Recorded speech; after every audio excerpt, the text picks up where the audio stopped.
Puntland iyo kuwa maamul goboleedka Puntland warar iskhilaafsan ayaa waxa ay sheegayaan in ay jiraan khasaare dhimasho iyo dhaawac ah oo labada dhinac soo kala gaadhay. Haddaba si aan u helo warar faahfaahsan oo ku saabsan dagaalkaasi dhex maray ciidamada militariga Somaliland iyo kuwa Puntland ayaanu waxaanu la xiriirnay goobjooga ku sugan deegaanka Godqaboobe oo ilaa 50 kiiloomitir galbeed ka xiga magaalada Garowe xarunta maamul goboleedka Puntland. waxa deegaanka la soo magaciisu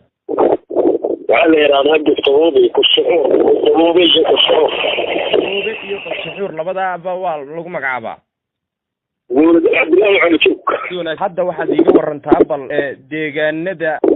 gobolka Sool gaar ahaan deegaanka Godqaboobe oo sheegayo in isku dhacyo ciidamada Somaliland iyo Puntland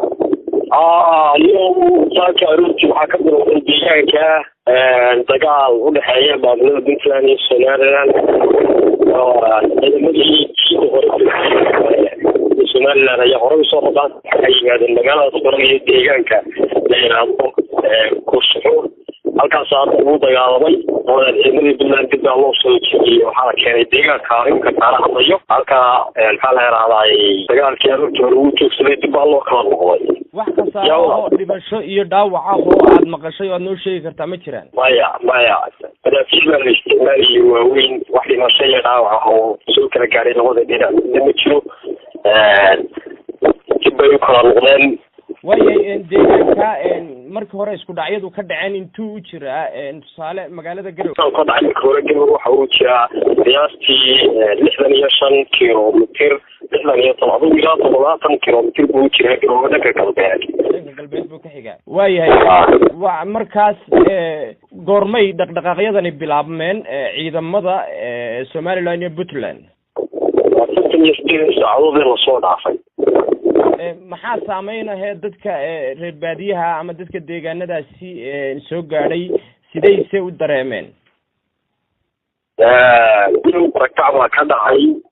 walaal barakac ka yar dhacay halka dadkii maatada iyo carruurtii dumarkii way ka soo barakaceen deegaanada nabdoon ee xagga bariga marka laga soo taleeraday shishaday yar dhaxeer oo ka baxeen deegaanada barakac way ku disay wax kale iminku aad ila hadlaysid xaaladda deegaanadaasi waa sidee wala soo urursanaya gobolka labada dhinac oo soconaya saacad walba waa ka xigtaa maxay kula tahay inay sabab u tahay in isku dhacyadani uu xilligan yimaado ciidamada Puntland iyo Somaliland isku dhacyadani sababta Puntland iyo Somaliland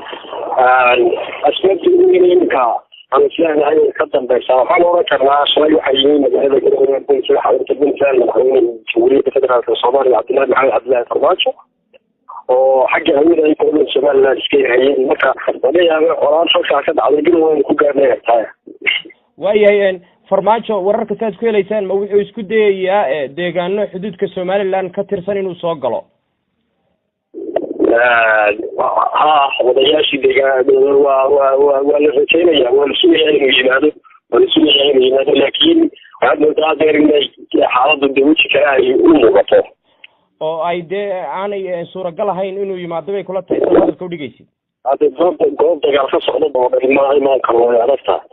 marka waxa maslaxad ka ku jirta damiye oo xiisada labada kaleena hadlaamo Somaliland ciidankeeda intee maxaad ka dareenteen diyaar garow nooceeya Puntland sababta kasta ay goobtaan joognay in ka badan 15 kiiloomitir ay jiraan hadana dawladda Kenya waxay sheegeen in gurmad ka madnayn ilaa iyo 48 saac ka soo dhaafay gurmadka ka imanaya galbeed dhinaca Somaliland deegaanka joogtid baad tiri ilaa 15 kiiloomitir bay ka xigaan meelaha fadhiyaan ciidanka Somaliland waad maasan tahay waxaana arrintani ay ka dambeysay safar uu madaxweynaha dawladda federaalka ee Soomaaliya Maxamed Cabdilaahi Farmaajo uu ku soo gaaray magaalada Garowe xarunta maamul goboleedka Puntland madaxweynaha wararka qaar ay sheegayaan inuu soo gali karo deegaano hoos yimaada Somaliland wixii wararka ka soo kordha arrintaasi waxaad kala socon doontaan telefishinka Aerial TV Nuruddin Culijoog